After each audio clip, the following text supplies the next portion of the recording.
Wilshere. Goes to Wilshere, Giroud off the Wilshere, back to Giroud, into Wilshere! Oh, that is simply magnificent! What a move! Fala pessoal, sejam bem-vindos ao Not Soccer, eu sou o Pente e esse vídeo aqui é a parte 2 de uma série que a gente está lançando para vocês sobre problemas extracampo ou um contexto extracampo do Manchester City. Se você ainda não viu a parte 1, volta lá, eu vou linkar aqui nesse momento na tela, deve aparecer em algum lugar para você clicar. Tá? Hoje a gente está aqui para falar da estratégia de defesa do Manchester City, dado todo o contexto, vamos dizer, ofensivo da Premier League que está acontecendo nesse momento, e é uma estratégia de defesa que passa por um processo que o Manchester City lança contra a Premier League sobre regras de patrocínios com partes relacionadas. Tá? Antes disso, antes de eu começar o vídeo, eu queria pedir para você um like nesse vídeo, eu queria pedir a sua inscrição no canal, eu queria pedir que você compartilhasse esse vídeo com alguém que pode se interessar sobre o assunto.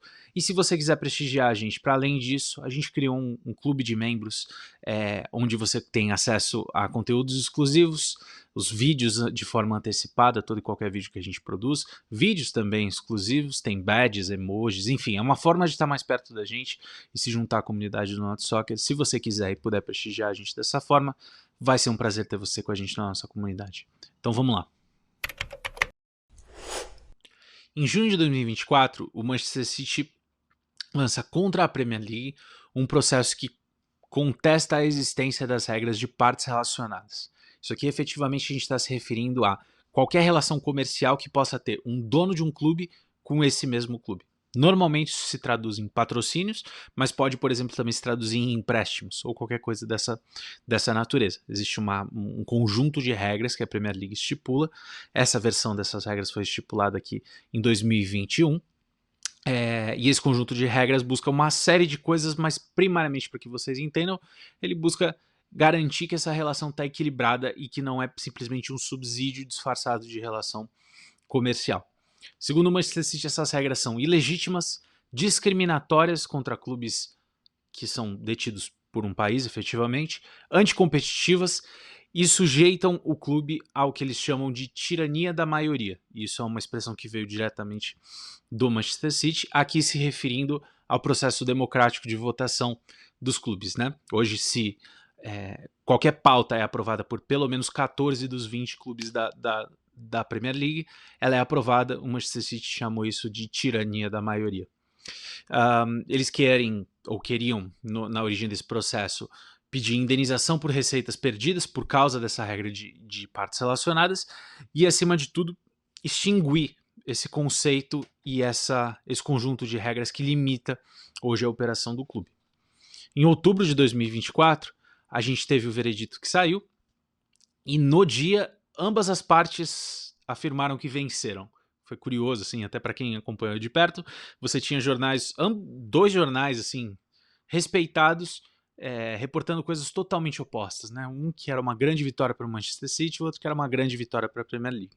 É um processo que é público, inclusive, para quem tiver interesse de ler. É um processo de 175 páginas, eu li mais de uma vez e o meu objetivo aqui é resumir um pouco para vocês, tendo ainda o benefício aqui de saber como que termina, inclusive depois do recurso. Quando eu estou gravando para você aqui, esse processo já foi apelado e a gente já teve, inclusive, o resultado do recurso. Para que fique muito claro, esse aqui não é o veredito das 129 acusações que a gente cobriu no primeiro vídeo. Tá? Essa, como a gente falou lá, a gente ainda não tem o resultado. Isso aqui é simplesmente um processo que correu em paralelo e que tem tudo a ver com o assunto, e eu pretendo explicar como isso integra a estratégia do Manchester City de defesa, inclusive daquele processo. Como eu falei, essas regras existem nesse formato aqui que o Manchester City está desafiando desde 2021 e foram introduzidas junto com a aquisição do Newcastle, que foi feita pela Arábia Saudita, pelo PIF, o fundo soberano do país. O que o Manchester City se opõe fortemente aqui ao longo do processo inteiro é, dentro dessas regras, o conceito de valor justo de mercado dos patrocínios. Esse conceito é bem fácil de entender, bem intuitivo. Eu vou dar um exemplo esdrúxulo aqui para ficar bem claro. Ele essencialmente dita que um patrocínio tem que ser precificado de uma forma razoável. Então eu não posso patrocinar algo que outros times recebem 20 milhões por ano, eu não posso patrocinar isso por 2 bilhões. Esse patrocínio tem que ser condizente com o que eu estou adquirindo e com a exposição que isso vai me trazer enquanto patrocinador. De novo, exemplo super esdrúxulo aqui. Se eu patrocinasse as costas de um time que não tem nenhuma exposição, eu não posso dar 800 milhões por ano para esse time simplesmente porque eu quero como patrocinador.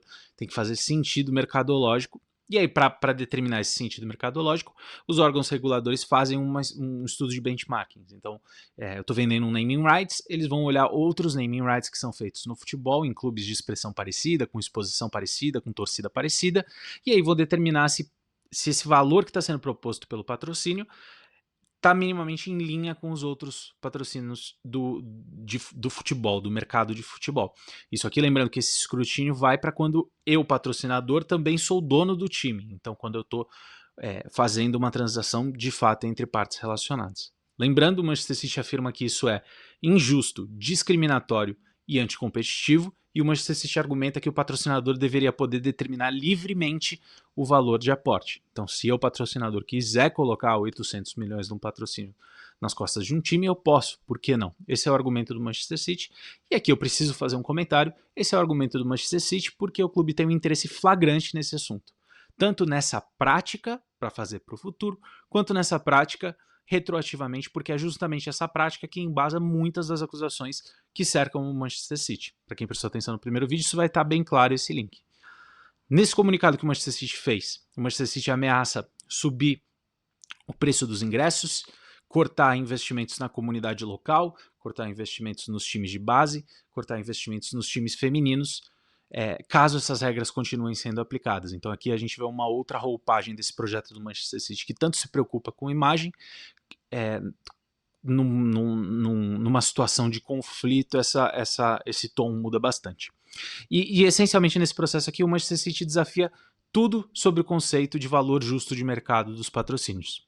Então, desde a existência desse conceito, falando que isso não deveria existir, até os procedimentos para estabelecer esse valor justo e os prazos para estabelecer esse valor justo. E dentro disso, o Manchester City cita 2 processos específicos, com o primeiro banco de Abu Dhabi e com o grupo de aviação da Etihad, no qual o City teria sido prejudicado por questão de procedimento e de prazo, ou seja, que a Premier League não seguiu os procedimentos corretos e não seguiu os próprios prazos para determinar se os valores seriam devidos ou não, e por conta disso o Manchester City faria jus a uma indenização. Aqui a gente tem um link, como eu já falei, né? A gente tem um link muito direto com o processo das 129 acusações, principalmente a perna principal desse processo é justamente a afirmação que o Manchester City inflaria as receitas de patrocínio com partes relacionadas, justamente. E aqui eu queria que vocês notassem a estratégia que está sendo desenhada sem muito preconceito, tá? Porque eu sei que a reação normal de quem vai ouvir, ou da maioria das pessoas que vai ouvir isso aqui, vai falar, puta, que estratégia ridícula. Não façam isso, essa estratégia está sendo traçada por vários dos melhores advogados do mundo e ela tem alguma atração. Vocês já sabem que no final desse vídeo aqui eu vou explicar para vocês como o Manchester City vence esse processo em algum grau, tá? A estratégia aqui que está sendo feita efetivamente o Manchester City não está diretamente negando que inflou patrocínios, lembrando que isso aqui não é uma defesa direta aos 129 acusações, então lá eles podem empregar outra estratégia, mas aqui o que eles estão fazendo falando por que é errado inflar patrocínio. Por que eu não posso determinar o valor do meu próprio patrocínio? Então é um passo atrás, eles desafiam o conceito da regra. Tá? O veredito do processo trouxe algumas vitórias para o Manchester City e algumas para a Premier League. Dentro de todas aquelas contestações que o Manchester City trouxe sobre o conceito das regras, o procedimento das regras e os processos específicos, o Manchester City teve 3 vitórias. A primeira vitória é que aqueles processos específicos que foram apontados pelo City por prazo e procedimento indevidos da Premier League, o júri concordou com aquilo. Isso significa que a Premier League de fato conduziu de forma indevida a avaliação daqueles processos em específico, daqueles pleitos de patrocínio em específico, e o Manchester City teria a prerrogativa de processar a Liga, se quisesse, pelos danos ou pela receita que não foi oferida ali. Isso é uma coisa importante na dinâmica das negociações e dos processos. A segunda é que o júri concordou com um ajuste de procedimento na determinação do valor justo de mercado de um determinado patrocínio. Antes, como é que funcionava? Um clube compilava um dossiê dizendo: o meu patrocínio vale X e esse valor é devido porque aqui estão os comparáveis e aqui estão os parâmetros de mercado. A Premier League recebia isso e concordava ou discordava, e essa decisão era final. Né? Se concordasse, o patrocínio estava aprovado; se discordasse, o patrocínio não poderia seguir em frente. Agora, o ajuste propõe que o clube tenha uma réplica caso a Premier League negue. Então a Premier League pode falar: não, isso aqui não está de acordo com valores justos de mercado, e o clube ainda tem a chance de fazer uma réplica, de fazer um pleito que pode eventualmente mudar esse direcionamento. Esse foi o segundo. E o terceiro e mais importante é que o Manchester City construiu um caso, que aí eu vou ter que dar minha opinião aqui, acho que corretamente, que os empréstimos dos donos deveriam ser olhados também nessas regras. Então, antes, um dono poderia emprestar gratuitamente, sem juros, um dinheiro para o próprio clube. E isso, naturalmente, tem um benefício. Se eu capto uma dívida com um banco, eu tenho que pagar juros sobre essa dívida. Esses juros interferem na minha posição de PSR, porque, lembrando, lucro e prejuízo é afetado por juros, né, por pagamento de juros de uma determinada dívida. Se eu tenho acesso a uma linha de crédito com juros zero, eu estou sendo beneficiado no fair play financeiro. Então é um bom ponto da equipe legal do Manchester City, que não era contemplado nessa regra. Eu até falei no começo desse vídeo de empréstimos, mas isso é na nova versão. Na versão original, empréstimos não estavam considerados na regra de partes relacionadas. E aí o Manchester City vence essa causa, o júri determina que sim, empréstimos têm que ser considerados em partes relacionadas e, portanto, o efeito prático disso, falando português claro, é que empréstimo de graça não vai existir mais daqui para frente. E o que a Premier League ganhou, por outro lado? Literalmente todo o resto. Então, o júri concordou com todos os conceitos, o júri reafirmou a necessidade de ter uma regulação financeira, uma necessidade de ter uma regulação de partes relacionadas, uma necessidade de ter valores justos de mercado e procedimentos para isso. Então, no balanço da coisa, quando a gente leu ali todas as páginas do veredito, a sua intuição diz: pô, isso aqui foi uma vitória esmagadora para a Premier League, e o Manchester City conseguiu 2 pontos pontuais ali, vamos chamar, e um pouco mais relevante, que é a questão dos empréstimos. Então, cadê a vitória que o Manchester City afirma e eu no caso, tô te falando que o Manchester City teve? Qual que é o negócio aqui? O veredito do júri usou a palavra unlawful, que eu acho que a melhor tradução em português é ilegítimo, quando ele descreveu os procedimentos. Então, era algo na linha de as regras de partes relacionadas são ilegítimas por causa desses 3 pontos. A Premier League recebeu esse veredito e ajustou esses pontos, né? Fez uma nova versão das regras e passou essa versão das regras num foro coletivo dos times da Liga. Os times aprovaram e desde novembro de 2024 a gente já tem essa nova versão das regras vigente. Isso está rolando agora. Tá? O que o Manchester City fez? Quando saiu esse veredito, o Manchester City falou: não, peraí. Você, Premier League, tá fingindo, entre aspas, que basta ajustar que tá tudo certo. Mas eu tô lendo aqui que o veredito está falando que as regras são ilegítimas, na sua totalidade, não são só esses ajustes. Porque essas coisas são inválidas, todas as regras são inválidas. E, de novo, parece engraçado, mas eu tenho que ficar lembrando vocês que são vários dos melhores advogados do mundo. O Manchester City entra com recurso e o júri concede a favor do Manchester City. Então, de fato, essas regras são anuladas totalmente do período de 2021, quando elas foram implementadas nesse formato, até novembro de 2024, quando entrou um novo conjunto de regras. O Manchester City agora protocola um novo processo para anular as novas regras que foram implementadas em novembro de 2024. Essas regras foram passadas, apesar da aprovação da maioria da Liga, a contragosto do Manchester City, e o City interpreta que essas regras não endereçam de forma apropriada a questão dos empréstimos. Apesar delas endereçarem sim, o Manchester City julga que não é de uma forma suficientemente aprofundada ou suficiente por si só. tá? Um comentário aqui. A vitória não resolve a vida do Manchester City no processo das 129 acusações. Talvez seja fácil ouvir isso aqui e falar, pô, acabou. O Manchester City já ganhou porque conseguiu anular as regras que puniriam. Não é exatamente isso, porque lembrando que aqui a gente está falando de um conjunto de regras que só vigorou entre 2021 e 2024. O processo não é desse período, inclusive, a gente está falando de um conjunto de regras separados. O efeito que tem, que é real, e que eu sugiro que a gente, de novo, não subestime as vitórias legais que o Manchester City consegue sistematicamente, é que você enfraquece a Premier League enquanto órgão regulador de forma relevante, numa época em que se discute trocar a Premier League enquanto órgão regulador. Existe uma discussão no parlamento de introduzir um novo órgão terceiro, então uma parte terceira julgaria as relações entre Premier League e os seus times. Rick Parry, que é presidente da EFL, lançou na BBC na semana passada que um novo regulador pode ser aprovado por lei até o meio desse ano. Então é um assunto super quente, que o Manchester City pressiona a Premier League, coloca a Premier League numa posição delicada. E tem um aspecto financeiro também. É um aspecto de...